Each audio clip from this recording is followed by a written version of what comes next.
Buenos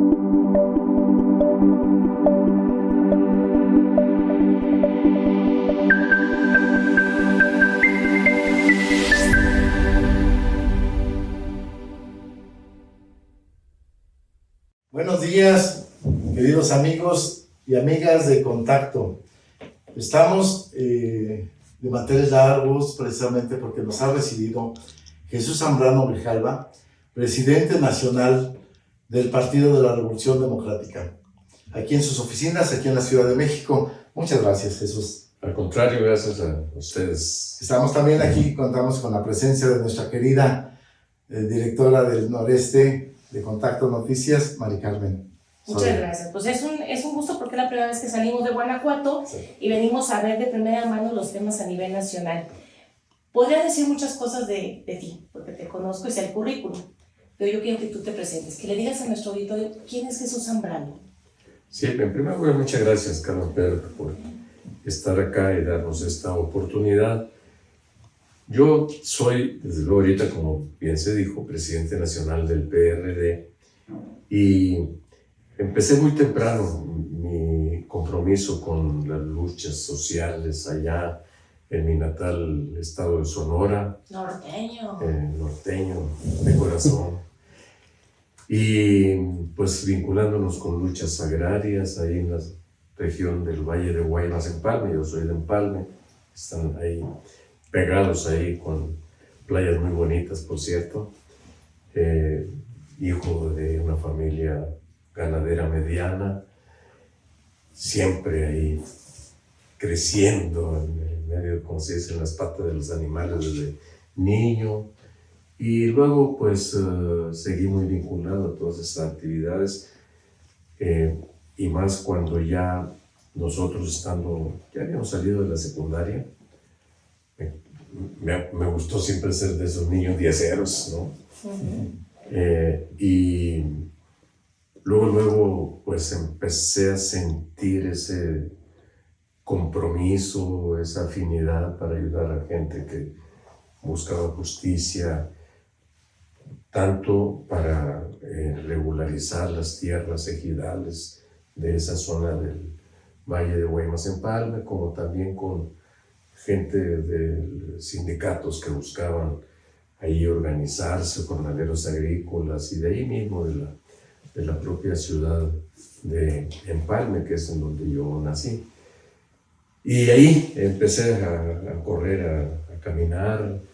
Luego ya pues entré a la universidad a estudiar físico-matemáticas, nada que ver con la actividad. Sí, algo muy razonado con algo muy social, sí. Pero que a mí me sirvió mucho. No pude terminar la carrera de licenciatura en físico-matemáticas porque me empecé a vincular también con movimientos guerrilleros de allá de principios de los años 70 del siglo pasado. Perdón que te interrumpa, 70. Tenemos jóvenes que han nacido ya de un tiempo para acá y que no saben esta historia tuya de la época guerrillera, de esta lucha en México que es tan importante. Sí, fueron años muy difíciles, aquellos de hace 50 o hasta casi 60 años, en los que pues cualquier protesta social que había de reclamos de derechos de los trabajadores, a la sindicalización libre, a mejores contratos y salarios, etcétera, todo eso se veían como movimientos subversivos, antigobiernistas, y que eran impulsados por manos ajenas al país, que buscaban desestabilizar, y a cualquiera que encabezara luchas de esas características, con esas motivaciones, lo acusaban de subversivo, de alborotador, y o bien te encarcelaban, o bien te agarraban, te torturaban, o bien te desaparecían. Oye, Chucho, se dice que de hecho te metieron un balazo en la boca, ¿verdad? Y que después de eso te metieron a la cárcel. Sí, cuando, bueno, en esa incursión mía, en esa participación que tuve ya como parte de los movimientos guerrilleros de allá de esos años, hace más de 50 años, nos detuvieron en una casa que dieron con nosotros. Nosotros habíamos participado en una acción guerrillera en la ciudad de Culiacán y en el valle de Culiacán, que se movilizaron alrededor de 50,000 jornaleros agrícolas y estudiantes y maestros de la Universidad de Sinaloa. Y entonces allí, después de esa acción, en donde incluso pues, participamos en decomiso de armamento, etc., pues nos ubicaron en la casa de seguridad donde vivíamos y ya allí nos cayeron, nos cercaron a la acera de por medio, ya detenidos así, con las manos en alto, porque pues haber dado, como se decía, el enfrentamiento con las armas en la mano significaba la muerte. Una afrenta al gobierno, una afrenta sí, a la oposición. Claro. Y entonces ahí ya detenido con las manos en alto, un policía judicial, pues que hoy son ministeriales, pues me pegó un balazo, me tiró a matar y me pegó un balazo en la boca, y pues me provocó ahí fracturas internas. Y ya preso, tirado en el suelo, sangrando, pues me agarraron y me llevaron detenido, ¿no? Pero ¿cuáles derechos humanos de aquel entonces? No había nada de eso, ¿no? Es interesante eso que tocas porque hoy en día las generaciones nuevas ya tenemos estos derechos con sus cosas, ¿no? Pero ya están estos derechos que ustedes empezaron a luchar y que nosotros ahorita los tenemos ya hechos.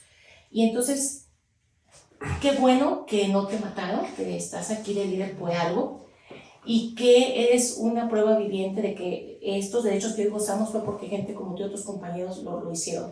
Y entonces, ¿cómo explicarías ahora a los jóvenes el por qué hay que defender al INE y por qué hay que hacer una alianza cuando hay gente que conoció este enfrentamiento de grupos sociales, incluso del PRD contra el PRI, pero ahora hay otro grupo de jóvenes que también van a votar en un gran porcentaje, que no conocieron ese confrontamiento y que ven a un INE, a unas instituciones que sienten que no les sirven de nada? Sí, yo entiendo que una buena cantidad de jóvenes, incluso ya personas más o menos maduras, que conocieron los logros de la transición democrática que logramos, ya, en realidad la alcanzamos plenamente con las reformas de 1996, y estoy hablando de hace 26 años, 27. Es muy reciente. Sí. Pero 27 años es toda la vida adolescente hasta la juventud de los que hoy tienen esa edad, que apenas estaban naciendo en aquel tiempo. Y así logramos conquistar derechos, libertades, construir instituciones como la propia Comisión Nacional de los Derechos Humanos y lo que hoy se conoce como el Instituto Nacional Electoral, que era controlado en aquel entonces, hasta hace 26, 27 años, por el gobierno. El gobierno era el que presidía el órgano electoral. En aquel entonces era la Comisión Federal Electoral y luego el Instituto Federal Electoral, y después se transformó en INE, pero era cuando el PRI, que era el que gobernaba, al controlar todo, pues nunca perdía elecciones. Claro. Manipulaban los padrones electorales, las credenciales para votar, y luego obviamente el conteo de los votos y todo eso, ¿no? Entonces logramos la independencia y la autonomía de lo que hoy es el INE, y que ha permitido el voto libre de la gente, de los ciudadanos, y que hoy amenazan con echarlo para atrás. Entonces, las libertades, que les quede claro, sobre todo a los jóvenes, a las generaciones actuales, esas no las hemos tenido siempre, las conquistamos a base de muchos sacrificios. Además, el PRD, sí, el PRD, que nace formalmente en 1989, hace ya casi 34 años, tuvo que pagar su cuota de sangre con 600, 700 muertos en el inicio de esos tiempos de vida del PRD. Por hacer actividad política. Por hacer actividad política, que es muy importante que los jóvenes sepan, porque a veces que cuando las cosas se nos dan de manera muy fácil hoy en día, que te dan tu credencial de elector y todo eso, no saben todo lo que hay detrás, o todo lo que hubo detrás. Sí. Y que por eso ahora a lo mejor tú que has vivido toda esa historia, de esa lucha, de esas diferencias, de incluso tu vida, arriesgarla, tu libertad, el que ahora tú estés convencido de que hay que tomar un camino nuevo para ofrecer otra propuesta de gobierno alterna a esta, y lo ves en la alianza. ¿Qué retos y oportunidades podría ofrecer esta alianza? Sí, en primer lugar, hay que decir que todas estas libertades están siendo amenazadas hoy. Quieren echarlas para atrás, quieren desaparecer al INE como órgano autónomo independiente y controlarlo por parte del gobierno, lo quieren ahorcar tanto financieramente como metiéndose en la vida interna desde la Cámara de Diputados por órdenes del propio gobierno de la República actual. Hay como esto muchos ejemplos de derechos y de libertades que están siendo amenazadas. Veamos nomás el desastre de lo que sería un recuento de los principales problemas del país en seguridad, en crecimiento económico y generación de empleos, en educación, en salud, en vivienda digna para la gente, en fin, en un conjunto de aspectos, en lucha contra la corrupción. Todo eso, nada de eso se ha avanzado. Los grupos criminales. Los grupos criminales que han ido controlando territorios enteros de nuestro país, disputándole al gobierno el cobro de cuotas, el cobro de impuestos, el uso de las armas, etc. Entonces ya no vivimos con seguridad, ya nuestras familias, esposas, esposos, hijos, niños, etcétera, niñas, pues ya no los podemos dejar, como sucedía todavía hace 20 años por lo menos, sintiendo que podrían estar seguros. Entonces, ante estos riesgos, ante estas amenazas regresivas, autoritarias, y que ponen en riesgo nuestra convivencia civilizada y democrática, pues decimos, a ver, hay que evitar que esto se consolide, y es ahí en donde hemos dicho, muy bien, veníamos antes, hasta hace unos años, confrontándonos política y electoralmente con el PRI y más atrás con el PAN, aunque estábamos en la oposición, luego ya el PAN llega al gobierno, pero hoy, aunque no compartimos visiones ideológicas, vamos a decirlo así, concepciones mismas sobre la vida y la convivencia humana, pero sí un conjunto de valores, de defensas, de todas estas instituciones democráticas que hemos construido, de defensa de libertades que hemos alcanzado. Decimos, pues defendamos esto. ¿Contra quién? Pues contra el que hoy está en el gobierno, contra estos que están desde arriba amenazando estas libertades y estos derechos, y pretenden que veamos, que asumamos que todo esto, incluyendo las alianzas de este gobierno con grupos criminales para ganar elecciones, bueno, pues nosotros decimos, pues hay que juntarnos los que estamos en contra de que esto se consolide, y ahí es en donde nace esta posibilidad y necesidad de las alianzas. Que es difícil que la gente entienda, y es algo que usan los adversarios de ustedes, es decir, se están uniendo todos los que tienen ideologías diferentes, pero qué bueno que aclaras que aunque sean ideologías diferentes, es como un bien común, o hay ciertos principios básicos que es en los que están de acuerdo en defender, y para ellos se unen, ¿no? Efectivamente. Tú ya fuiste presidente del PRD hace unos años, te toca hoy otra vez. ¿Cuál es el reto más grande que tienes ahorita en tu presidencia, y cómo invitarías tú a la ciudadanía a que viera de otra manera esta alianza que están haciendo? Sí, el reto más grande, yo les diría así con franqueza, para mí como presidente, es desde luego que el PRD juegue un papel fundamental, activo, en que pueda incidir de nueva cuenta, como lo llegamos a hacer en años anteriores en la vida nacional. Llegamos a gobernar por varias administraciones, por ejemplo, la Ciudad de México y 5 o 6 estados más de la República. Después, por muchas razones. Ese sería un buen dato que les dijeras. Yo estoy con los jóvenes, sí, porque sí, me interesa que y sepan. qué bueno, celebro que el sí sea. PRD, que este PRD fue el primero que gobernó la Ciudad de México. Así es.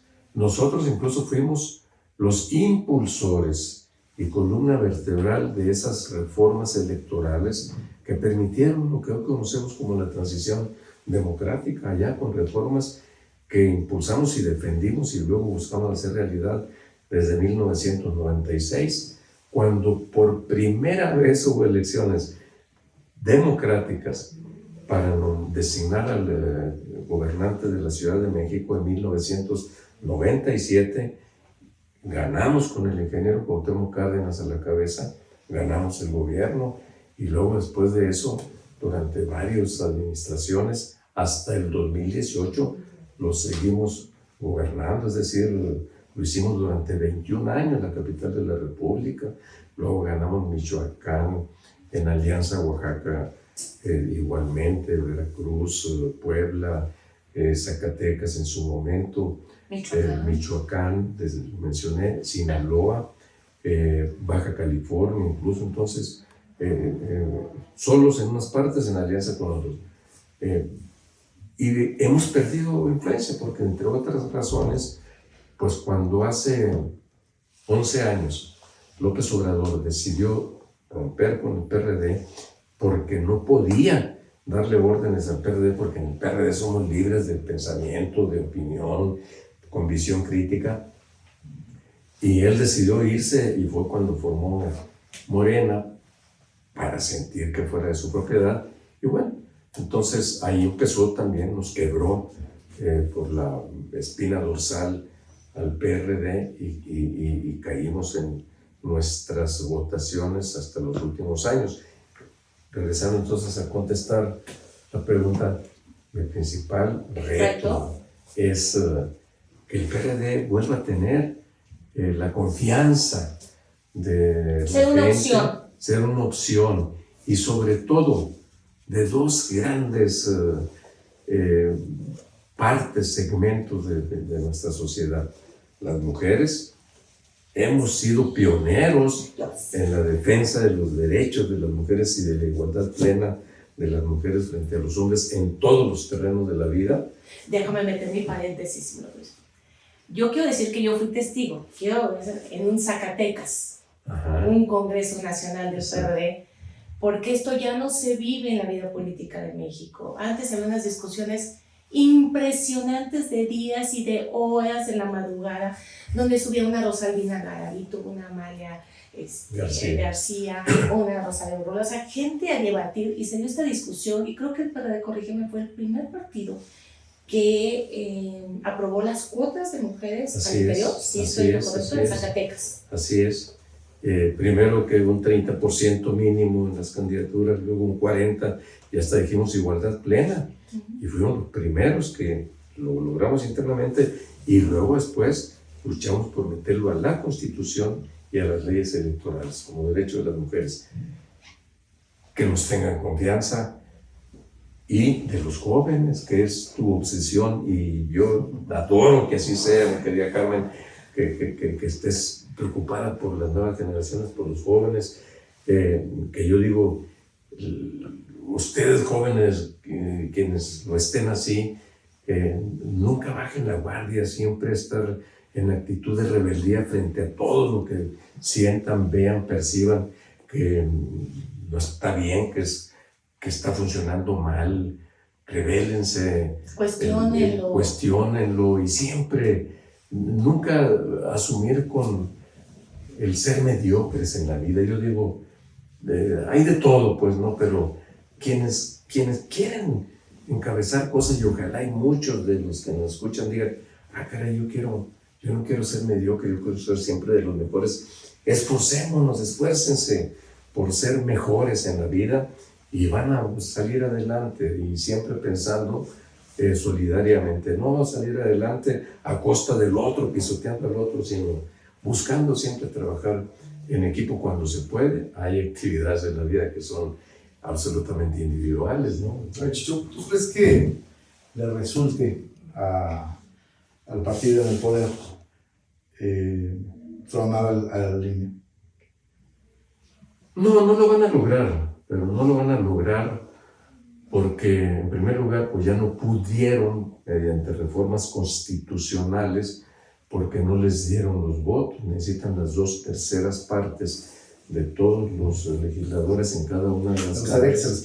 Sí, o sea, para modificar la Constitución, y esta fue una de las cosas que también logramos conquistar en su momento, para evitar que la Constitución fuera modificada a capricho del gobernante en turno, se requiere que, por ejemplo, de los 500 diputados y diputadas que tenemos en el Congreso de la Unión, las 2/3 partes de ellos, o de los presentes en su momento, que se hace una votación para modificar la Constitución, se requiere que las 2/3 partes, que son 360 y tantos, algo así, estén a favor de esa reforma. Si no lo logran, entonces simple y sencillamente no hay reforma constitucional.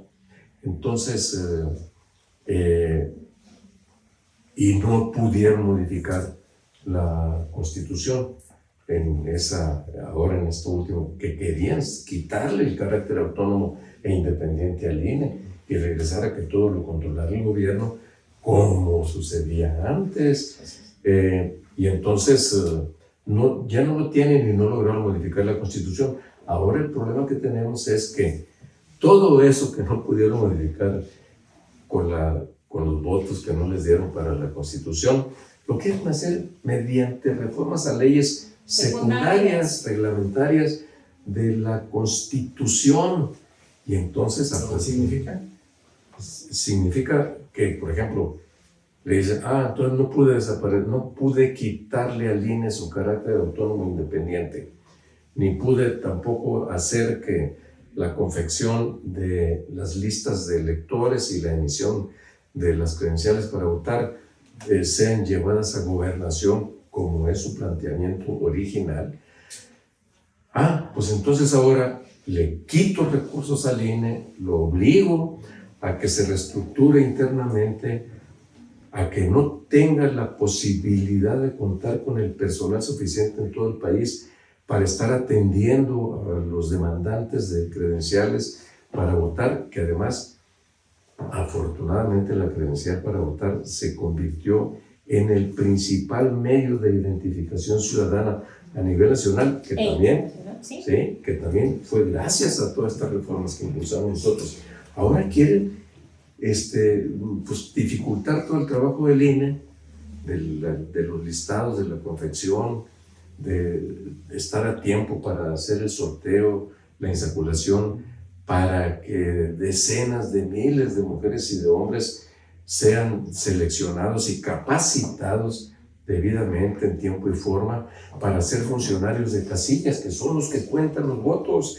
Ahí no hay ni debe haber control de ningún partido, ni del gobierno, de influir sobre los ciudadanos. Todo eso lo están queriendo asfixiar presupuestalmente, no le están dando dinero. Es que es un poco porque esto que tú nos estás diciendo está muy claro para los que vivimos esta lucha, para los que no la han podido vivir, porque tú no defiendes lo que no conoces.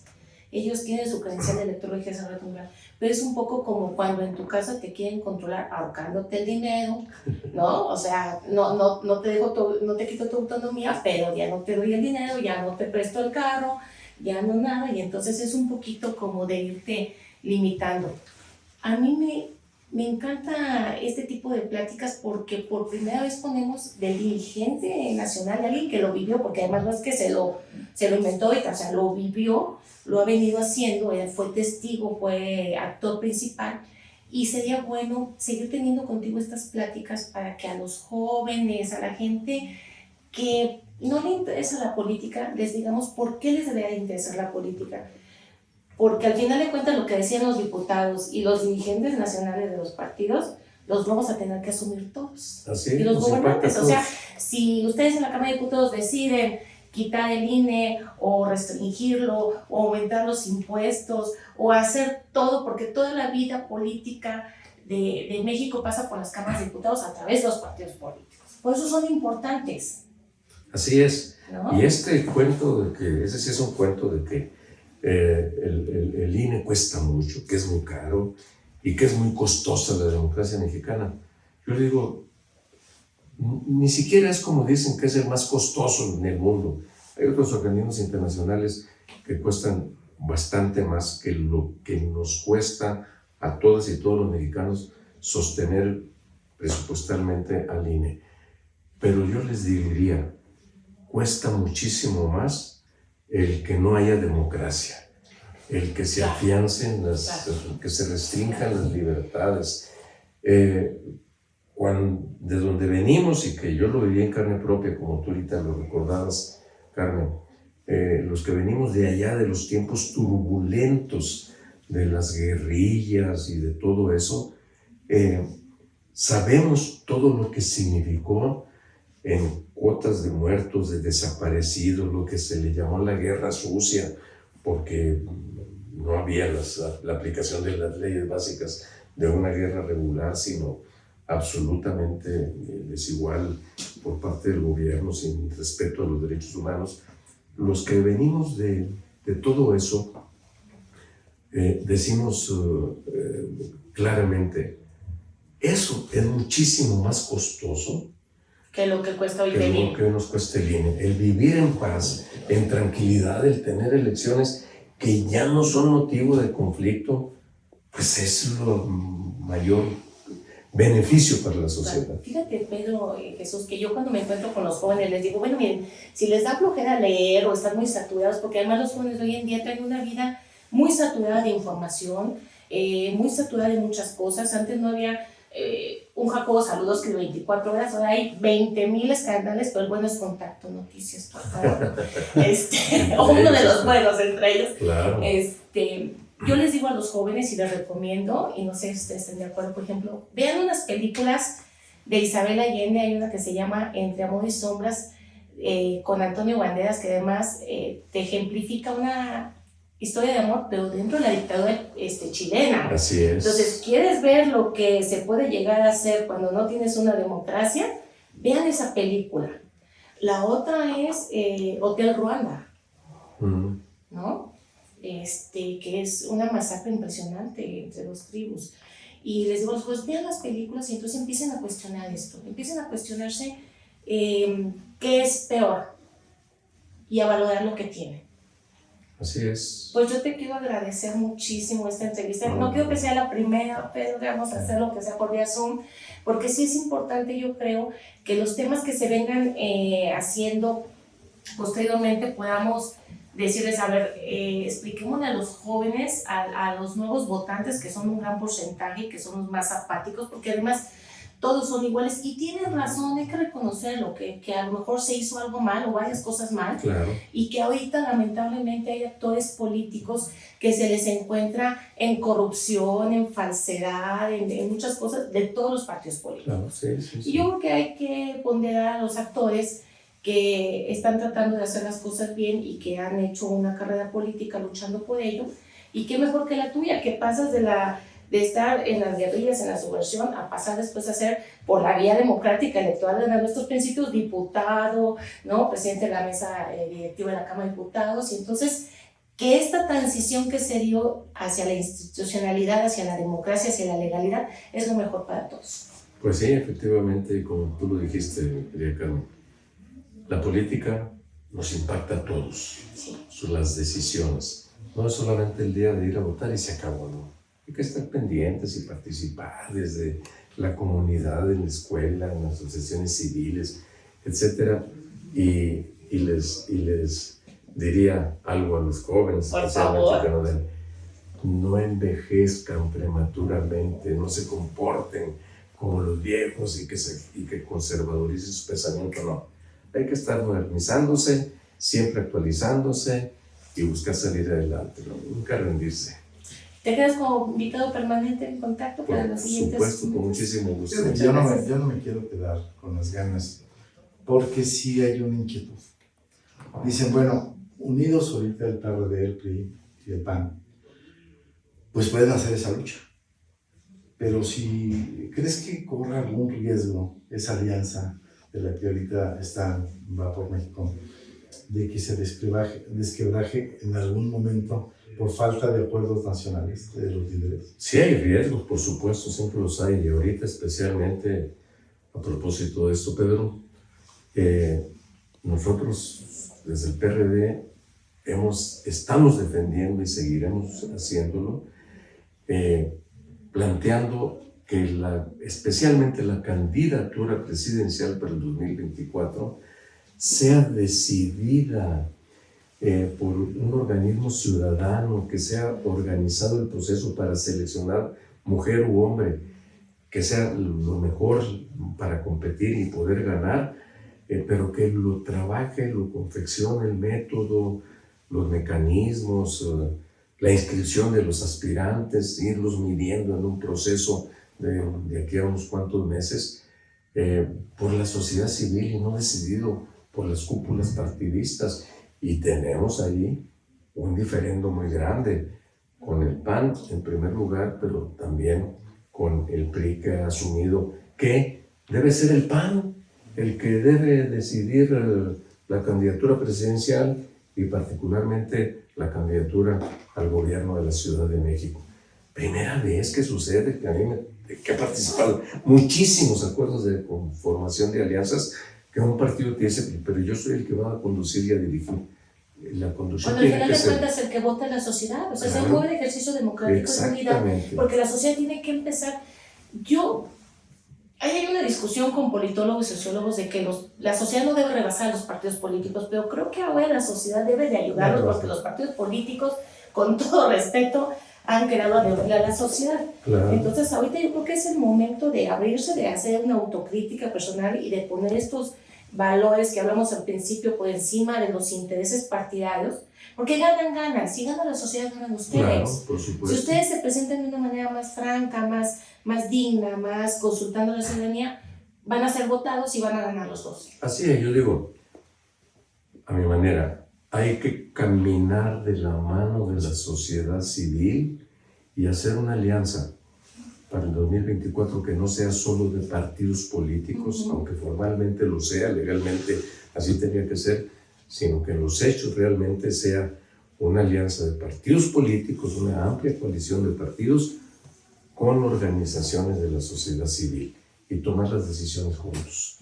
Esto es lo que yo defiendo. Pues esperemos que así sea y que la sociedad también lo tome como algo nuevo, como algo interesante. Si esto no se satisface, Pedro, entonces está en riesgo la coalición, pero seguiremos de todas maneras de la mano de la sociedad civil e iremos hasta donde la gente nos diga. Ya, yo creo que confiamos en que los dirigentes tengan porque además la tienen, la capacidad para dirimir este tipo de situaciones, porque México es más grande que cualquier partido. La sociedad, efectivamente, como dices, es más grande que cualquier partido. Entonces, aquí yo creo que sí, pues el partido en gobierno le apuesta a que no se pongan de acuerdo, pero aquí quien sufriría, pues es la sociedad. Y sería un terrible descalabro para nuestra democracia, para México. Y ¿por qué no decirlo? Yo creo que estamos pidiendo para que ustedes se pongan de acuerdo, sea como sea, y llegar hasta a lo último para que no suceda una división irremediable. Entonces, pues yo también en este sentido, pues les deseo, la verdad, Jesús, que estén de acuerdo y que yo creo que por México va a salir adelante esta situación. Yo confío en que así sea, o como diría mi querida, mi santa madre, como yo le llamo, Dios quiera que así sea. Pues amigos del podcast Contacto, pues agradecemos la anfitrionía de nuestro querido Jesús Zambrano, quien ha sido muy amable en otorgarnos este espacio, y seguramente, y me gustaría que se finalizara con un mensaje. ¿Por qué decimos a los jóvenes? Porque son quien van a decidir el futuro de nuestro México en las votaciones. Pues ya es la hora. Así es. Y el mañana y el futuro de años y décadas seguramente. Ustedes tienen en sus manos las decisiones, amigas y amigos jóvenes de nuestro querido país, y particularmente en este caso concreto de toda esta región tan importantísima de México que es Guanajuato y pues, las zonas aledañas. Y no se dejen vencer, siempre hay que ver el futuro con optimismo, aún en las peores condiciones. Recordaba hace unos momentos una frase que me encantó, que le escuché a Pepe Mujica, expresidente de Uruguay, que fue de la izquierda uruguaya. Ay, investiguenlo, chicos, me está encantado ese hombre. Sí. Pepe José Mujica, que cuando ya por su edad avanzada, y dijo, para darle paso a las nuevas generaciones, yo pido licencia ya, él era senador, todavía hace 2 años más o menos, yo pido licencia para irme allá a mis cosas. Y les recuerdo que hay que buscar siempre triunfar, pero que tomen en cuenta que triunfar no es ganar una elección, no es ganar más dinero, sino triunfar es cada vez que caigas, levántate, y cada vez que amanezcas, levántate con el ánimo de decir, hoy es un día en el que voy a triunfar. Y eso es triunfar. Ay, qué bonito. Muy buen mensaje. Muchas gracias. Muchas gracias. Gracias.